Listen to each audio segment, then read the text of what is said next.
What's the obsession with this particular formula? It was the formula that crashed Wall Street.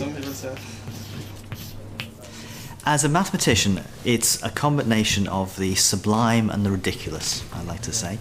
Sublime because it's got a lot of beautiful mathematics in them. But ridiculous because ultimately you have to use the thing. So it just relates the probabilities of defaults happening in two different things to the behavior of two companies kind of independently and then via what's called a correlation. Is it a problem that I don't understand most of what you're trying to explain me? You don't? I don't. Oh, we were really dumbing it down, weren't we? Yeah, I did. Oh dear. Suppose you've got one of these CDOs, and the way the CDO works, you've got let's say 1,000 mortgages, and all these mortgages are piled into this contract, and the risk is whatever. The key thing is you've got 1,000 different mortgages. And you have to model these 1,000 different mortgages. And within this copula model, there's an assumption for how these mortgages interact with each other. The relationship between Mrs. Jones' mortgage and Dr. Smith. How many correlations are there in a 2-by-2 combination of these things? The answer is 1,000 times 999 divided by 2, which is approximately 500,000.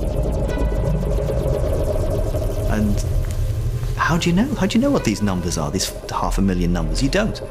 So what the copula boys do is they say, let's assume the numbers are all the same. It's too complicated, let's just assume the number is 0.6.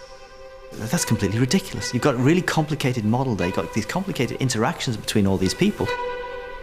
So that's from the sublime mathematical modelling to the ridiculousness of just saying they're all 0.6.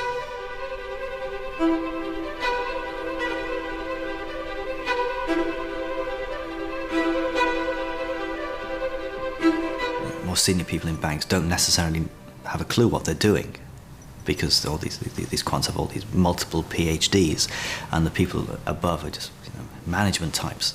They won't understand the technical ideas that the quants know all about. And that itself can lead to problems because if the quant says something, well, what's the manager going to do? The manager just has to believe the quant. And you'll hear stories about quants basing their models on 4 or 5 years worth of data. And you think, 4 or 5? That's not really representative of the economic cycles within the housing market.